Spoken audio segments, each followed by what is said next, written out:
하겠습니다. 우리 앞뒤 좌우 네 분씩 서로 인사 나누겠습니다. 제가 처음 와서 설교했을 때도 인사했던 내용인데요.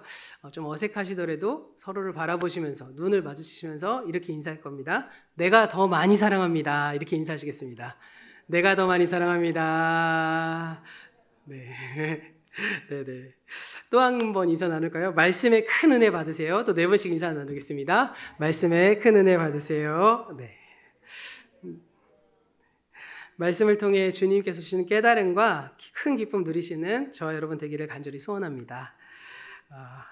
오래 기다리셨죠? 네. 네. 막 부임하게 되어서 하는 첫 설교 저도 많이 기다렸습니다. 기다리면서 어떻게 주일 예배를 설교해야 되나, 또 어떻게 주일 오후 예배를 설교할까, 수예배는 어떻게 하나, 새벽 기도는 어떻게 하나 고민이 굉장히 컸습니다. 여러 가지 기도와 고민 끝에 수요 예배는요, 누가복음 강해를 시작하려고 합니다. 누가복음 1장부터 시작해서 누가복음과 사도행전이 같은 저자로 쓰여지거든요. 그래서 누가복음과 사도행전을 쭉 이어나가려고 하고요. 그리고 주일 이 오전 예배는 앞으로 8주간 이 공생애, 성경 예수님의 공생애를 통해서 우리가 무엇을 배울 수 있을까? 하나하나 포인트를 집어서 한번 나눠 보려고 하고요. 오후 예배는 조금 더 심화해서 좀 약간 더 어렵겠지만 그 예수님께서 전하시는 복음의 내용에 대해서 함께 나눠 보려고 합니다. 오늘부터 시작될 말씀을 통해서 우리 교회가 더욱더 하나님의 뜻을 분별하시고, 그리고 하나님께서 우리에게 주시는 말씀을 통해 하나님께서 쓰시기 합당한 그런 교회가 되기를 주님의 이름으로 축원합니다. 복음이란 다른 게 아니라 예수님께서 우리의 주인이 되신다는 소식이죠. 네. 우리를 구원하신다라는 말 안에는 우리를 구원하셔서 우리의 주인 되어 주신다는 뜻이 담겨져 있습니다. 그것을 소리이기 때문에 전언이라고도 하죠. 네.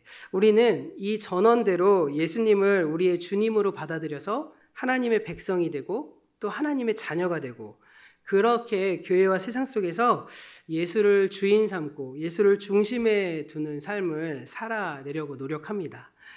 그런데 예수님이 우리의 주인이시라면 그 주인 되시는 분이 누군지 잘 알아야겠죠. 왜냐하면 좋은 종은 주인의 뜻을 잘 분별하고 주님의 뜻이 무엇인지를 이해할 수 있는 사람이 아니겠습니까? 그런 점에서 주님 되시는 그분이 어떤지를 바로 아는 것, 매우 중요한 일이고 굉장히 신앙의 관건이라고 할 수 있습니다. 내가 예수를 주님이라고 고백하면서 그 주인이 어떤 분인지 실제로는 잘 알지 못한다면, 그렇게 되면 내가 주님을 함부로 판단하든지 아니면 맹목적인 신앙이 될 수밖에 없겠죠. 그렇다면 이것을 해결하기 위해서는 우리가 어떻게 해야 할까요? 예수님을 알아야겠죠. 그렇죠? 그리고 예수가 누군지를 알기 위해서라면 이 복음서의 말씀, 가장 기본적인 사복음서의 말씀을 우리는 읽어야만 합니다. 그리고 더 나아가서 확장시켜서 성경을 통해서 예수님께서 이 땅에 오셔서 처음에 시작하셨던 그 공생애 뿐만이 아니라 하나님이 천지를 창조하시고 이 계시록의 말씀 끝까지 가시면서 하나님께서 하시고자 하셨던 일, 그리고 하고 계신 일, 하실 일들에 대해서 우리가 그것을 이해할 수 있어야 되고, 더 나아가서 그 예수의 뜻을 이어받은 교회 공동체가 어떻게 성장하였는지 그것을 우리가 이해하기 위해서라도 성경을 읽으셔야만 합니다.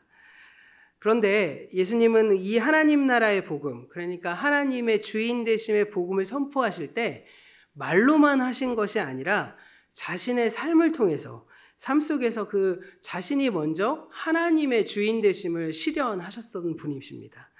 그래서 우리가 하나님을 주인으로 받아들이시는, 그래서 그 하나님의 뜻에 순종하시는 예수님을 바라보면서 우리도 저렇게 예수의 길을 걸어가고 하나님의 뜻을 순종하는 삶이 무엇인지를 배울 수 있게 되는 것이겠죠. 예수님께서 이러한 과정을 통해서 사실 우리의 주님이 되신 것입니다. 그러니까 하나님께서 하나님으로서 그냥 주인이 된 것이 아니라 인간으로 내려오셔서 인간의 한계, 이 세상의 불의, 그리고 고난, 심지어 죽음까지 경험하시고 그 죽음을 이기시고 부활 승천하셔서 이 하나님 나라의 주인이 되셨다는 것이죠. 그냥 내가 신인데 짠 해서 내가 너의 신이니까 너는 내 말 따라, 이것이 아니라 우리 인간의 모든 삶의 여정을 다 통과하시면서 우리의 주인이 되시고 주님이 되시고 하나님 아버지가 되신 것입니다. 그러니까 하나님께서 하나님으로서 주인이 되시지 않고 인간의 모든 한계, 그리고 모든 불의, 그리고 모든 고난과 죽음을 경험하시고 그 죽음을 이기심으로써 우리의 주님이 되셨다는 그 말은 그분이 단지 나를 다스리는 지배자로서가 아니라 나의 삶을 이끄시는 스승이기도 하고, 그리고 우리와 함께 길을 걸어가시는 친구이기도 하고 우리의 아버지가 되시기도 한다라는 뜻입니다. 그래서 오늘 말씀의 제목처럼 우리는 예수님을 통해서 우리의 믿음의 모범을 발견할 수 있는 것입니다. 예수님은 참 하나님이시자 참 사람이었다. 이 말씀 들어보셨죠? 굉장히 중요한 신학적인 용어인데요. 그런데 공간복음서 마태, 마가, 누가복음을 읽어보시면 처음에 예수님의 이미지가 한 사람의 이미지에서 시작해서 점차 하나님으로서 그 이미지가 변화해 가는 것을 우리는 발견하게 됩니다.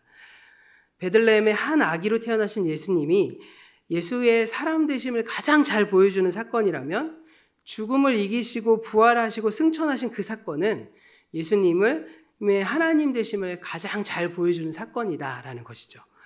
그래서 그 사이에 있는 그 여정, 예수님의 일생과 공생의 사역은 인간과 같이, 우리와 같이 평범한 사람으로부터 시작해서 점차 하나님 되심을 제자들과 주변의 사람들에게 드러내는 과정이기도 하고, 또 제자들의 입장에서 보면 예수는 그냥 단지 스승이요, 인간의 스승이어서 시작해서 점차 그분이 나의 주님, 나의 하나님으로 인식되어 갔던 그 과정이 기록된 말씀이라는 뜻입니다. 그런 점에서 우리가 예수님의 말씀과 예수님의 뜻을 통해서 예수님이 이렇게 우리의 삶을 살아가도록 인식하셨구나, 이렇게 인도하셨구나, 믿음의 모범이 되셨구나 라는 사실을 발견하게 된다는 것입니다. 왜냐하면 그러지 않으면 우리는 사실 성경을 읽을 때 우리의 인식은 어떻죠? 예수님은 신으로 시작되잖아요. 예수님은 하나님이시고 신으로 시작됐기 때문에 이 복음서의 내용 처음에 말씀을 쭉 보면 우리가 약간 이해하지 못하거나 이 갭 차이가 있는 것을 발견하게 되거든요. 그 이유는 무엇이냐면 방금 설명드렸던 대로 이 제자들은 처음에 예수님을 봤을 때 어떻게 생각했을까요? 인간으로서 받아들였다가 그분이 막 기적을 베푸니까 놀라고, 그분의 하나님의 말씀에 그 권위에 놀라고, 그러면서 점차 그분이 좀 다른 분이신데 느껴지다가 심지어 부활 승천하신 이후에 그분이 하나님이시구나, 그분이 나의 주님이시구나 라는 것을 깨달았던 것들이 기록되었기 때문에 우리가 예수님은 그냥 하나님이라는 생각으로 성경을 읽기 시작하면 약간의 이제 오류가 발견되기 시작하는 것입니다. 이러한 예수님의 공생애는요, 요한에게 세례를 받으심으로부터 시작되거든요. 예수님께서 세례를 받으시고 물에서 이렇게 올라오실 때 하늘이 열리고 이는 내 사랑하는 아들이다 라는 소리가 들렸습니다. 이것은 바로 하나님께서 예수님이 너는 나의 아들이야, 하나님의 아들이다 라는 사실을 전 세상, 온 세상에 공표하신 사건입니다. 그리고 이 선언과 함께 예수님은 하나님의 아들로서 공생애가 한 걸음 시작되는 것이죠. 그런데 본격적으로 예수님의 공생애를 시작하기에 앞서서 한 가지의 사역 혹은 한 가지의 사건을 더 짚고 넘어가셨어야 되는데, 그것이 바로 오늘 우리가 함께 읽어본 예수님께서 광야에 나가서 40일간 금식하신 이후에 시험을 받으신 사건이었던 것입니다. 재밌는 사실은 이 장면에서 삼위일체 하나님이 모두 등장하신다는 거예요. 먼저 3장 17절에서 하늘로부터 소리가 있어 말씀하시되 이는 내 사랑하는 아들이요 내 기뻐하시는 자라 하니라 라는 하나님의 음성이 들렸죠. 그 뒤에 16절 말씀에서 예수님이 위에 하나님의 영, 그러니까 성령이 비둘기처럼 쭉 내려옵니다. 그리고 이어지는 4장 1절을 보시면 그 성령님이 예수님을 광야로 이끄시는 거죠. 이렇게 세례를 받으시고 광야의 시험을 받으신 모든 사건을 종합해 보면 삼위일체 하나님이 모두 등장한다는 거예요. 그런데 이렇게 삼위일체 하나님이 모두 등장하신다는 것은 무슨 의미가 있을까요? 이 말씀이 굉장히 중요하다, 이 말씀이 특징이 있다라는 뜻이겠죠. 그 이유는 바로 이 장면에서 예수님이 누구인지를 보여주는 뜻이 담겨져 있기 때문입니다. 그런 점에서 결국 오늘의 말씀은 예수님이 하나님의 아들이심을 선포하는 데서 그치는 것이 아니라 구체적으로 하나님의 아들이라는 것은 도대체 어떠한 존재인지, 그리고 어떠한 방식으로 그가 하나님의 아들이 되실 것인지 그것을 가르쳐 주는 것이 바로 오늘의 말씀이라는 겁니다. 오늘 말씀 4장 3절의 말씀 그리고 6절의 말씀을 우리 준비된 화면을 보면 함께 읽어볼 건데요. 3절의 말씀 우리 한 목소리로 함께 읽어보도록 하겠습니다. 시험하는 자가 예수께 나와서 이르되 내가 만일 하나님의 아들이여든 명하여 이 돌들로 떡덩이가 되게 하라. 네, 6절의 말씀도 함께 읽어보도록 하겠습니다. 시작. 이르되 내가 만일 하나님의 아들이여든 뛰어내리라. 기록되었으되 그가 너를 위하여 그의 사자들을 명하시리니 그의 손으로 너를 받들어 발이 돌에 부딪히지 않게 하리로다 하였느니라. 네, 3절과 6절 말씀을 보면 공통적으로 사탄이 예수님께 하는 말씀이 있죠. 뭐죠? 내가 만일 하나님의 아들이거든. 내가 만일 하나님의 아들이면 이렇게 유혹을 하는 겁니다. 그러니까 여기서 알 수 있는 사실은 사탄이 예수님을 유혹하는데 어떻게 유혹하냐? 하나님의 아들이라면 이 정도는 해야지 라는 어떠한 이 통속적인 이해를 보여주는 것이죠. 당시 사람들에게 아예 하나님의 아들이라면 돌을 떡 정도는 만들어야지. 아예 하나님의 아들이라면 공중에서 탁 뛰어내렸을 때 이 발에 땅에 닿지 말아야지. 뭐 이 정도의 어떠한 이야기를 지금 하고 있는 것이죠. 그래서 너도 그런 방식으로 해서 사람들에게 네가 하나님의 아들 되심을 보여줘야지. 왜 똑같이 40일간 금식하고 왜 이렇게 고생하면서 시작하냐. 이렇게 유혹하는 겁니다. 그런 점에서 사람들에게 하나님의 아들 되심을 능력을 증명하고 그리고 그들을 좀 이끌어봐라 라고 하는 그러한 어떠한 사탄의 유혹인데요. 근데 가만히 보시면 사탄이 제의한 그러한 것을 저희가 계속 유혹이라고 말하는 것은 바로 무엇이냐면 이 예수가 사탄의 뜻대로 시작하면 그 유혹과 시험을 이기는 것이 아니라 사탄의 뜻대로 하면 유혹에서 빠지고 시험에서 무너지게 되는 방식이기 때문에 우리는 이것을 사실은 광야 시험이라고도 말하지만 유혹이라고도 하는 것입니다. 그런데 우리가 사실 오늘 말씀을 읽을 때 사실 이 말씀 굉장히 많이 들어보신 말씀이잖아요. 특별히 우리 주일학교 어린이들은 굉장히 많이 듣는 말씀 중에 하나인데요. 그러다 보니까 이 예수님의 이 받으신 세 가지 시험, 사탄의 세 가지 시험을 이 시험의 내용에 주목해서 좀 읽어보는 경향이 짙습니다. 예를 들면 돌로 빵을 만들어라. 높은 데서 뛰어내려봐라. 그럼 하나님이 천사를 보내서 너의 발을 받쳐줄 거다. 내게 엎드려 절하면 천하 만국과 모든 열방을 주겠다. 뭐 이런 것에만 집중하면서 말씀을 읽는 경향이 있다는 것이죠. 이 시험의 내용이 무엇이냐? 네, 이것에 집중한다는 겁니다. 하지만 더 중요한 말씀, 더 중요한 뜻은 어디서 발견할 수 있냐면요. 시험의 내용보다는 어떻게 예수님이 그 시험에 대응하여 말씀하셨는지, 어떻게 그 시험을 이기셨는지가 중요하겠죠. 왜냐하면 어떻게 대응하셨는지를 알아야 동시에 어떻게 이기셨는지도 우리는 깨달을 수 있기 때문입니다. 사탄의 이 세 가지 시험에 대해서 예수님은 신명기의 말씀을 인용해서 대응하시는데요. 신명기는 이스라엘 백성이 출애굽해서 이 광야 40년의 기간을 지난 이후에 모세가 이제 이스라엘 백성들을 쫙 모아놓고 마지막으로 유언처럼 한 설교의 내용을 이렇게 정리해서 쓴 것이 신명기의 말씀입니다. 그러니까 이 신명기의 말씀은 엄밀히 말하면 광야에서 주신 말씀이라는 겁니다. 그래서 참 아이러니하고도 재미있는 사실은 예수께서 광야에서 받은 시험을 광야에서 주신 말씀으로 이겨내셨다는 것이죠. 자, 그럼 이제 다 같이 세 가지 시험으로 한번 살펴보도록 하겠습니다. 사탄의 첫 번째 시험은 바로 무엇입니까? 돌을 빵으로, 떡으로 만들라는 것입니다. 이 시험은 예수님의 인성과 신성이 함께 잘 드러나고 있는데요. 먼저 이 시험은 예수님께서 우리와 같은 사람으로서 밥을 먹지 않으면 배고픔을 느끼신다는 존재라는 것을 드러내고 있기 때문입니다.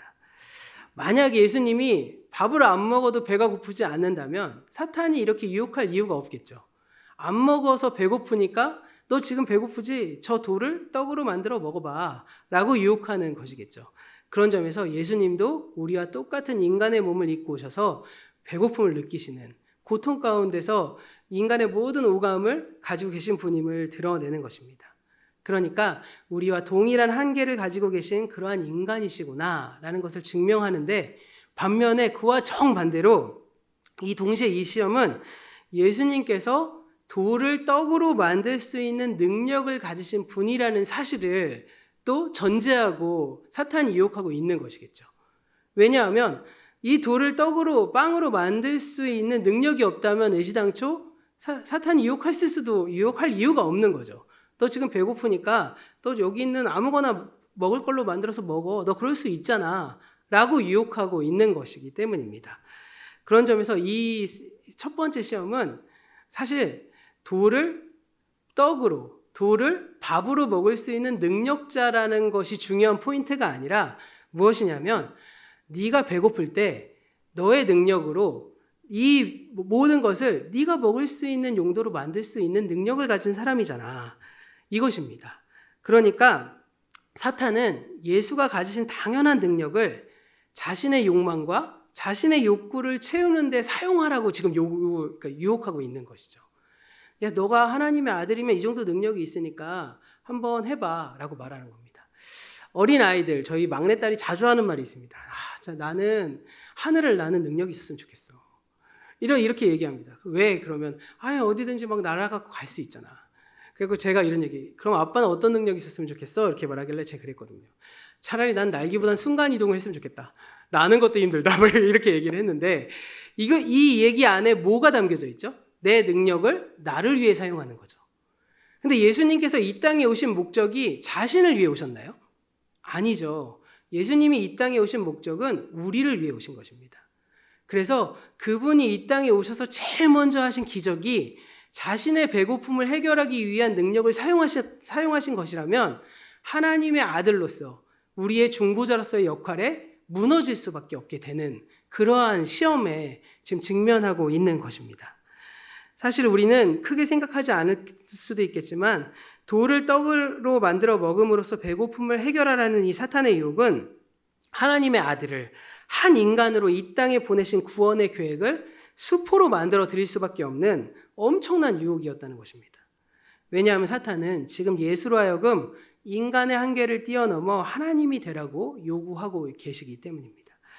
그러나 예수님은 그 유혹에 넘어가지 않고 모든 어떠한 그 것들 안에서 먼저 인간의 몸, 한계를 가진 몸으로 와서 인간으로 머물고 인간으로 살아가기로 결정하셨습니다. 그리고 그 한계 속에 있는 인간으로서 그의 생존을 전적으로 하나님께 위탁하기로 선언하신 것입니다. 이러한 사탄의 시험에 대해 예수님이 4절에서 이렇게 대답하는데요. 우리 4절 말씀도 우리 함께 읽어보도록 하겠습니다. 사람이 떡으로만 살 것이 아니요 하나님의 입으로부터 나오는 모든 말씀으로 살 것이라 하였느니라 하시니. 이 말씀은 얼핏 들으면 육체의 양식과 영혼의 양식을 대조하는 것으로 들립니다. 그래서 저도 설교할 때 사람이 기도만으로 살 수 없어. 밥도 먹어야 돼. 이렇게 저도 많이 설교했거든요. 근데 사실 오늘의 말씀은 그러한 뜻이라기보다는, 물론 그런 뜻도 있습니다. 하지만 예수님께서 이 말씀을 인용하신 말씀이 신명기라고 했죠. 신명기 그 원어의 말씀을 보시면 그런 뜻보다는 좀 다른 의미가 있다는 것을 확인할 수 있습니다. 신명기 8장 3절의 맥락에서 보면 좀 다른 의미를 가지고 있는데, 이 말씀도 우리 준비된 화면을 보시면서 함께 읽어보도록 하겠습니다.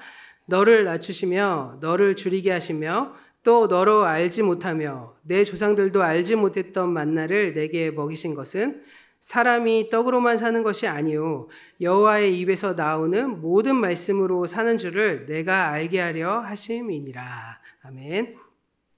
광야는 어떻죠? 광야는 메마른 땅이고요. 먹을 것을 구하기 어렵습니다. 그러므로 많은 사람들이 이 오랜 기간 광야에서 생활했다는 그 사실은 하나님의 전적인 인도하심, 하나님의 보살핌이 없이는 불가능했다는 겁니다. 그리고 그 보살핌의 가장 큰 증거가 바로 무엇일까요? 만나였죠. 이스라엘 민족이 광야에서 이 40년을 떠돌면서도 굶어 죽지 않았던 이유는 하나님께서 만나를 내려서 이스라엘을 먹이셨기 때문입니다. 여기서 알 수 있는 사실 한 가지가 있습니다. 바로 무엇일까요? 만나는 사실 영혼의 양식은 아니라는 거죠. 네, 만나 역시도 우리의 육체의 양식입니다. 그렇다면 왜 신명기의 말씀은 그리고 또 더 나아가서 그 말씀을 인용한 예수님은 하나님의 말씀으로 사는 것이다. 이렇게 표현했을까요? 네. 이 구절에서 번역한 헬라어 단어가 바로 많이 들어보셨겠지만 히브리어로 따바르라는 말씀입니다. 이 따바르라는 말씀은 말이라는 뜻을 가지고 있고 말씀이라는 뜻도 있지만 사실은 이 히브리어가 고대어라서 여러 가지 해석들이 있거든요. 뭐 사물들 이런 뜻도 있고 모모의 것들을 뭐 이런 것으로도 해석할 수 있습니다. 그런 점에서 해석을 좀 바꿔보자면 오늘의 말씀은 하나님의 입으로 나오는 말씀, 따바르가 입이로 말 이런 뜻이니까요. 그것으로 해석할 수도 있지만 오히려 하나님의 뜻으로 나오는 것들, 하나님으로부터 나오는 것들, 하나님께서 주시는 모든 것들 이렇게도 해석할 수 있는 것입니다. 그러니까 하나님께서 이스라엘 백성을 이 광야에서 만나로 먹이셨는데 만나로 먹여 살게 하시는 이유는 우리의 생존이 음식에만 달려 있는 것이 아니라 그 음식을 뭐 만들고 조리하고 하는 우리의 노력에 달려 있는 것이 아니라 전적으로 하나님께 달려 있음을 보여주시려는 것이다 라는 말씀으로도 해석할 수 있는 것입니다. 그러므로 돌을 떡으로 만들어라. 내가 가진 능력을 너의 욕망을 채우기 위해 사용하라는 이 사탄의 시험에 대해서 사람이 떡으로만 살 것이 아니라 하나님의 말씀으로 살 것이라고 대답하신 그 예수님의 그 뜻은 자신이 한 인간으로서 나의 생존을 전적으로 하나님께만 의지하고 살아가겠다. 내 공생의 모든 시작을 내가 그 능력을 만들어 먹을 수 있다 하더라도 나는 인간으로 똑같은 인간의 고통을 가지고 인간의 죽음을 통해 하나님의 그 길을 걸어가야 되니 나의 처음 시작도 하나님께 전적으로 맡기겠다는 그 예수님의 선언이었다는 것입니다. 좀 다르게 표현하면 예수님의 믿음을 하나님께 드러내신 것인 거죠. 이처럼 예수님은 우리의 주님이 되시기 전에 그분의 삶 속에서 하나님의 주인 되심을 온전히 이루어내신 것입니다. 그분이 이렇게 낮은 곳으로 내려오셨기 때문에 하나님께서 그를 가장 높은 곳으로 올리셔서 온 세상의 주인으로 삼으신 것입니다. 이렇게 첫 시험에서 사탄은 하나님의 아들의 그 통속적인 기대 그리고 인간의 욕망에 호소해서 그 예수를 유혹에 빠뜨리려고 했지만 예수님은 신명기의 말씀을 의지해서 그 시험을 물리치신 것입니다. 그러자 두 번째 시험에서 사탄이 전략을 바꾸는데요. 이번엔 사탄도 성경 구절을 들이댑니다. 5절 이하의 말씀을 보면 사탄은 예수님을 성전 꼭대기로 데리고 올라가서 거기서 뛰어내려라. 그러면 하나님께서 천사를 동원해서 너를 구원하시지 않겠느냐라고 이렇게 유혹합니다. 생각해 보십시오. 성전 꼭대기에서 쫙 뛰어내리면 사람들이 다 보겠죠. 많은 사람들이 성전에 오니까. 근데 그분이 떨어지긴 떨어졌는데 자살하는 게 아니라 천사들이 발을 딱 받쳐서 쫙 내려오시고 계신 겁니다. 그러면 많은 사람들이 어떻게 받아들일까요? 와, 하나님, 와, 신이다. 이렇게 느끼겠죠. 이렇게 많은 사람들이 느낄 만큼 너가 한번 해봐. 그게 더 편하잖아. 라고 유혹하고 있는 것입니다. 여기서 알 수 있듯이 사탄은 결코 단순한 존재가 아닙니다. 사탄이 사탄의 복장을 하고 나타나지 않는다는 거죠. 오히려 하나님의 말씀을 가지고 예수님을 유혹하려 하고 또 우리를 시험에 빠뜨리려 하는 것입니다. 그런데 예수님께서 그 유혹에 대해서 7절에 또 다른 말씀으로 대응하시는데 이 말씀도 우리가 화면을 보시면서 함께 읽어보도록 하겠습니다. 예수께서 이르시되 또 기록되었을 때 주 너의 하나님을 시험하지 말라 하였느니라 하시니 이 말씀은 신명기 6장 16절을 인용한 것인데요. 신명기 6장 16절도 함께 읽어보도록 하겠습니다. 그 다음 장 넘겨주시고요. 신명기 6장 16절의 말씀 시작. 너희가 마사에서 시험한 것 같이 너희 하나님 여호와를 시험하지 말고. 여기 마사라는 지명이 나오죠. 이 말씀은 출애굽한 이스라엘이 마사와 무리바라는 지역에서 하나님을 이렇게 도전하고 시험했던 그 사건을 가리키는 말씀입니다. 출애굽기 17장 1절 이하에 기록된 사건인데요.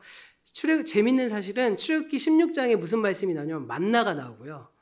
17장의 말씀을 보면 바로 이 마사의 사건이 나옵니다. 그러니까 예수의 첫 번째 시험과 두 번째 시험이 연결되는 것처럼 지금 첫 번째, 두 번째 말씀도 연결되는 것입니다. 바로 앞에 16장에서 이스라엘은 광야에서 하나님이 내리시는 그 만나 메추라기로 생존하는 기적을 경험했습니다. 그들의 생존이 자신에게 달려있는 것이 아니라 전적으로 하나님께 달려 있음을 그들이 경험한 거죠. 오늘 말씀의 표현대로 하면 사람이 떡으로만 사는 것이 아니라 하나님께 달려 있다라는 사실을 이미 경험한 겁니다. 그런데 그 놀라운 기적을 경험했음에도 불구하고 한 장만 넘어가서 17장 1절 말씀 보면 그들이 물이 없다고 불평하며 원망하기 시작합니다. 그리고 더 나아가 모세에게 대들기까지 하죠. 그러면서 왜 우리를 이집트에서 데려왔냐? 우리 애와 우리의 가축들을 이 광야에서 다 목말라 죽게 할 작정이냐라고 하며 따집니다. 그래서 모세는 하나님께서 시키시는 대로 한 바위를 땅 쳐서 물이 나오게 하는데요. 이 사건을 통해 마사라는 지명이 나오는 겁니다. 출애굽기 17장 7절은 그것을 어떻게 설명하느냐? 우리 준비된 화면 보시면서 또 함께 말씀을 함께 나눠보도록 하겠습니다. 17장 7절의 말씀입니다. 그가 그곳 이름을 마사 또는 무리바라 불렀으니 이는 이스라엘 자손이 다투었으며 또는 그들이 여호와를 시험하여 이르기를 여호와께서 우리 중에 계신가 안 계신가 하였음이더라. 이 무리바라는 말씀은 대듬이라는 뜻이 담겨져 있고요. 마사라는 뜻은 시험이라는 뜻을 가지고 있습니다. 그러니까 마사에서 이스라엘이 하나님을 시험했다라는 것입니다. 그들은 이미 만나로 인해 배부른 경험을 했음에도 불구하고 여전히 하나님을 신뢰하지 못하고 여전히 물이 없다고 불평한 것입니다. 이것은 무슨 뜻이죠? 하나님을 믿지 못하고 있다는 증거인 거죠. 만나를 먹고 메추라기를 먹었음에도 불구하고 불평과 불만을 하는 것은 그분을 여전히 믿지 못하고 있다는 것을 증명하는 것입니다. 그런 점에서 성전 꼭대기에서 뛰어내려라 라는 사탄의 두 번째 시험은 관건이 무엇이냐면 하나님을 신뢰하고 있는가라는 뜻을 담겨 있는 것입니다. 이 뜻은 바로 무엇입니까? 왜 뛰어내리려고 하냐? 왜 뛰어내리라고 명령할까? 왜 예수를 뛰어내리면 효과적이지 않을까라고 생각하는 유혹에 빠질 수 있을까요? 하나님을 신뢰하지 못하니까, 또 마음이 급하니까 그런 것 아니겠습니까? 내가 하나님의 뜻을 이루고자 하는데 하나님이 하신 방법대로 하면 과연 이게 될까? 이렇게 해도 할 수 있을까? 라는 어떤 불신이 담겨져 있어서 이 뛰어내린다는 것은 무엇이죠? 내가 그렇게 하면서 증명해 보려고 하고 그렇게 하면서 하나님 좀 저한테 좀 보여주세요. 이렇게 하는 것 아니겠습니까? 하나님이 이루시도록 기다리지 못하기 때문에 이 뛰어내린다는 그 자체가 바로 불신이라는 것입니다. 그러나 예수님은 하나님을 불신하지 않고 전적으로 하나님을 신뢰했습니다. 그러면서 주 너의 하나님을 시험하지 말아라 이렇게 말씀하신 겁니다. 둘째 시험에도 실패한 사탄은 이 마지막으로 8절에서 예수님을 매우 높은 산으로 데려가서 세상의 모든 나라와 영광을 보여주고 예수께 말씀합니다. 내가 나한테 엎드려 절하면 이 모든 것을 내게 주겠다. 이것이 바로 세 번째 시험입니다. 그러자 예수님은 마태복음 4장 10절에서 이렇게 말씀하시는데요. 이 말씀도 우리 준비된 화면 보시면서 함께 읽어보시겠습니다. 이에 예수께서 말씀하시되 사탄아 물러가라. 기록되었을 때 주 너의 하나님께 경배하고 다만 그를 섬기라 하였느니라. 이 말씀은 신명기 6장 10절부터 이어지는 맥락의 말씀입니다. 10절과 11절에서 모세는 이제 광야에서 이제 가나안 땅으로 들어가잖아요. 그러면서 가나안 땅에서 들어가서 누리게 될 풍요에 대해서 쭉 설명을 합니다. 그리고 나서 모세가 그들이 이 풍요에 빠져서 하나님을 잊게 될까 봐 하나님을 잊어버리지 말라고 경고하고 있는 말씀입니다. 첫 번째 시험, 그러니까 돌로 떡을 만들어 먹으라는 이 시험이 인간이 당할 수 있는 가장 극한 고난, 가장 그 박탈감, 가장 낮은 자리에서 당하는 시험을 의미한다면 세 번째 시험은 반대로 풍요에 쪄들어서 하나님을 잊어버리게 될까 봐 그 말씀을 배경으로 하고 있는 유혹입니다. 이 말씀은 신명기 6장 12절과 13절을 통해서 우리가 말씀을 나눠볼 수 있는데요. 이 말씀도 우리가 화면을 보시면서 함께 읽어보도록 하겠습니다. 너는 또 조심하여 너를 애굽 땅 종 되었던 집에서 인도하여 내신 여호와를 잊지 말고 내 하나님 여호와를 경외하며 그를 섬기며 그의 이름으로 맹세할 것이니라. 여기 나온 13절의 말씀, 그리고 더 나아가서 오늘의 본문의 말씀, 마태복음 4장에서의 말씀하신 내용이 비슷하긴 하지만 조금 이렇게 달라 보이긴 한 이유는 무엇이냐면요. 그것이 바로 히브리어 성경을 헬라어로 번역되는 과정에서 이제 조금 해석의 차이가 있게 된 것입니다. 헬라어 성경 가장 첫 번째 성경을 70인역이라고 말하는데요. 이 70인역은 이제 히브리 성경을 이제 거의 대부분 읽지 못하게 되자 이제 헬라어 성경으로 번역했던 첫 번째 성경을 이제 70인역이라고 합니다. 그들이 히브리어를 몰랐기 때문에 어떻게 보면 같은 유대인임에도 불구하고 시대가 지나고 세대가 지나면서 언어를 잊어버렸기 때문에 헬라어로 성경을 번역할 필요를 느끼게 됐고, 이렇게 번역한 내용이 바로 이 말씀인데, 이 말씀이 사실 히브리어 원어의 말씀과 이제 70인역의 말씀의 해석 차이가 조금 있습니다. 그런데 이 70인역의 말씀을 그대로 말씀을 인용하면 두 말씀이 똑같이 인용하고 있다는 것을 발견하게 됩니다. 그러니까 좀 정리해 보자면, 주 하나님께 경배하고 그분만을 섬기라 라고 하는 이 마태복음 4장에 나오는 이 말씀은 신명기 6장 13절의 말씀을 인용한 것인데, 신명기의 말씀은 이스라엘이 풍요 가운데 하나님을 잊게 될 것을 경고한 말씀이라는 것입니다. 이 말씀을 배경으로 오늘의 본문인 마태복음 4장을 이해할 수 있습니다. 사탄은 자기의 어기에 엎드려 절하면 세상의 모든 나라와 그 영광을 주겠다고 유혹합니다. 그러나 신명기가 이미 경고한 대로 예수님은 그 모든 나라와 영광과 소유와 권력이 다 하나님을 향한 믿음을 방해하는 요소가 된다는 것, 그것을 잘 알고 계신 것입니다. 예수의 관심은 그런 것이 아니라 오직 하나님께 경배하고 다만 그분을 섬기는 일이었던 것입니다. 내가 하나님의 아들이 되어서 내가 짠하고 내가 하나님과 같은 존재로 사람들에게 뭐 좀 멋져 보이고 증명해내는 것이 목적이 아니라 하나님, 아버지 되신 하나님께서 시키신 일, 맡기신 일을 그저 수행하고 그분을 높이고 경배하는 것이 바로 이 예수의 삶의 목적이고, 그것을 온전히 이루시는 일에만 관심이 있으셨다는 것입니다. 이렇게 사탄은 3번에 걸쳐 예수를 시험했지만 결국 실패하고 떠나게 되었습니다. 이 사탄의 시험을 요약해보자면 우리의 주인 대신 하나님에 대한 신뢰를 사탄이 지금 허물고자 했다라는 것을 발견하게 됩니다. 이 말씀을 그렇다면 우리에게 한번 적용해 볼까요? 하나님을 향한 신뢰가 흔들릴 때 우리는 어떻게 하죠? 내 힘을 의존하게 됩니다. 하나님을 믿고 기다리느니 언제까지 기다리겠습니까? 하나님 안 오시잖아요.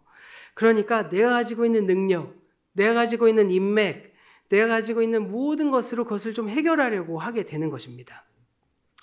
왜 내 것으로 해결하려 할까요? 바로 하나님을 믿지 못하기 때문인 것이죠. 하나님을 신뢰하지 못하기 때문에 나의 생존을 전적으로 하나님께 맡겨드리지 못하고 내 능력으로 돌을 떡으로 만들어 먹으려고 합니다. 하나님을 신뢰하지 못하기 때문에 하나님께서 하시도록 기다리지 않고 높은 곳에서 뛰어내리는 그러한 극단적인 방법으로도 하나님의 능력을 끌어내 보려고 하는 것입니다. 하나님이 능력을 보이시지 않으니까 내가 뛰어내려서라도 그 능력을 발휘하도록 막 좀 이끌어내려고 하는 것이죠. 하나님을 신뢰하지 못하기 때문에 사탄에게 절하는 방법으로 눈에 보이는 풍요와 명예와 권력과 지위와 그런 것들을 얻으려 하고 거기서 평안과 만족을 얻고자 하는 것입니다. 그러나 예수님은 전적으로 하나님을 신뢰하셨기 때문에 그가 가지고 있는 능력을, 하나님의 아들로서의 능력으로 이 모든 것을 할 수 있었음에도 불구하고 그 능력을 자신의 생존을 위해 사용하지 않으신 것입니다. 그리고 더 나아가서 그 높은 곳에서 떨어지는 극단적인 방법을 사용하지 않으시고 가시적인 소유와 권력도 탐하지 않으셨습니다. 오히려 예수님께서는 온전히 하나님을 신뢰하셨기 때문에 전적으로 하나님만을 의존하는 한 인간이 되신 것입니다. 어쩌면 그것은 인간으로 보기에는 가장 무기력해 보일 수 있는 방법일 수도 있습니다. 그러나 사실 그 무력한 모습 속에서 예수님의 진정한 능력이 발휘되는 것입니다. 왜냐하면 하나님의 그 약함을 통해 예수의 그 약함을 통해 하나님께서 그 안에 들어오셔서 하나님의 능력을, 하나님의 주되심을 발휘하시기 때문입니다. 그것이 바로 예수님이 하나님의 아들이 되는 길이었습니다. 우리도 그 길에서 예수를 따라가는 우리 대천장로교회 귀한 성도님 되시기를 간절히 축원합니다. 하나님을 전적으로 신뢰하고 우리의 생존을 온전히 주님께 내어 맡기셨던 그 결과가 바로 우리의 신뢰가 될 수 있기를 소원합니다. 그런데요, 사실 이거 쉬운 일 아니잖아요. 우리가 아무것도 가진 것이 없을 때 지푸라기라도 잡는 심정으로 하나님께 손 내밉니다. 그러나 이미 내가 가진 것이 많을 때 그래서 하나님 앞에 손을 내밀기 위해서는 내가 쥐고 있는 것을 내놓게 됐고 내려놓아야만 할 때 그것을 감수하며 하나님께 손을 내민다는 것, 우리가 경험해 보듯이 쉬운 일이 아닙니다. 우리의 주머니가 두둑해질수록, 우리의 지위가 좋아질수록, 나의 인맥에 유용한 사람들이 많아질수록, 나의 이름이 알려질수록 우리는 하나님을 믿고 신뢰하기가 점점 더 어려워집니다. 그것보다는 더 큰 명예, 더 큰 풍요, 더 높은 자리를 위해 지금 가지고 있는 것보다 더 많은 것을 얻기 위해 사탄 앞에 엎드리고자 하는 유혹이 더 강하게 우리를 찾아오기 때문입니다. 이럴 때일수록 우리가 꼭 기억해야 될 그 사실은 오직 하나님께 경배하고 다만 그분만을 섬기는 우리 모두가 되기를 축원합니다. 그렇게 하나님을 경배하고 섬길 그 힘마저도 없을 때 그 모든 것을, 그 모든 삶의 여정을, 그 모든 시험을 광야에서 친히 겪으신 예수님께서 우리를 도우실 것입니다. 오늘의 말씀을 통해 우리 모두 믿음의 모범이 되신 예수님께 우리의 모든 마음과 뜻과 믿음, 신뢰를 내어놓으십시다. 하나님을 전적으로 신뢰하지 못하는 불신, 그리고 그 불신으로 말미암은 두려움, 그 염려, 불안까지 모두 주님께 내어드립시다. 그래서 그 예수님이 우리를 도우시고 이끄시도록 해야만 합니다. 이미 시작된 새로운 한 주도, 새로운 이 대천 장로교회 발걸음 역시도 우리가 가지고 있는 능력, 우리가 가지고 있는 방법이 아닌 모든 것을 주님께 내어 맡기며 한 걸음 한 걸음 우리의 삶과 교회의 삶을 시작하는 저 여러분 되기를 간절히 소원합니다.